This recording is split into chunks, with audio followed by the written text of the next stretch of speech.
Yes guys, for today's video, bibili po tayo ng sapatos dahil kumita tayo sa ating payelo. Yay! Charot! Di guys, bibili kami ng sapatos ni Shari for school. Diyos ko, pangatlo niya na to dahil laging sumasak daw ang paa niya. Branded naman yung nabibili. Bakit ganun guys? Nag-try din kami ng peke-pekean sa palengke nga, masakit pa rin. Ngayon, nahanap na naman tayo. Ano bang klaseng paa yun, guys? Hindi ko alam kung saan galing ang kanyang paa. So, nandito tayo sa Otto. Trusted brand ko na rin po ito ng shoes.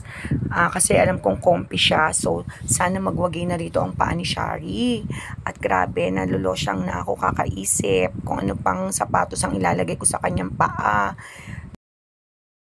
Ayaw ng branded, ayaw ng sa palengke. Ewan ko ito, Looto. Hindi ko alam kung suswak na to sa paa niya, guys. Pang ilang na namin to, station ng sapatos. Ang hirap talaga niyang hanapan. Nakakatuyot ng brain ang kanyang paa. Size 7. Pag binigyan ng size 7, masikip. Bibigyan ng size 8, maluwag. Saan lulugar ang mga nagtitinda ng sapatos, guys? Diba? Nahihiya na rin ako sa mga sales lady. Diba? Kinakapalan ko na lang ang mukha ko na tulungan ako maghanap para sa kanyang kapaahan. Kaya guys, ito nga po pala guys yung mga pang shine nila ng sapatos.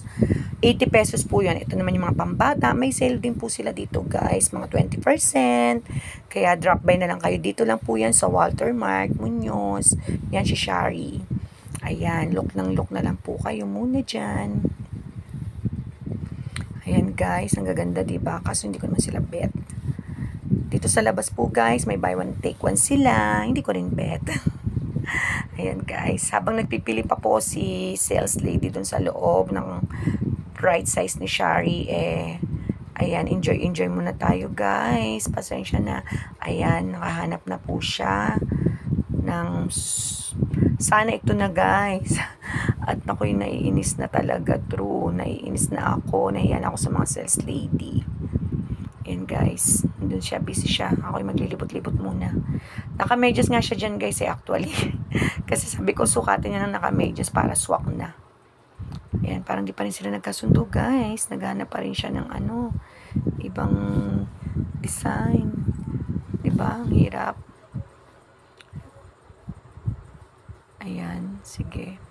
Wala na rin ako masabi guys at na-stress na ako kay Shari. Ang hirap niyang hanapan ng sapatos, guys. Hindi ko alam kung ano tong gusto niya pa. Yung may gusto po siya, yung may takong. Ay, wala naman pong sukat. Kaya, ito na po, guys. Maglalagay na lang po ako ng, siguro, background music.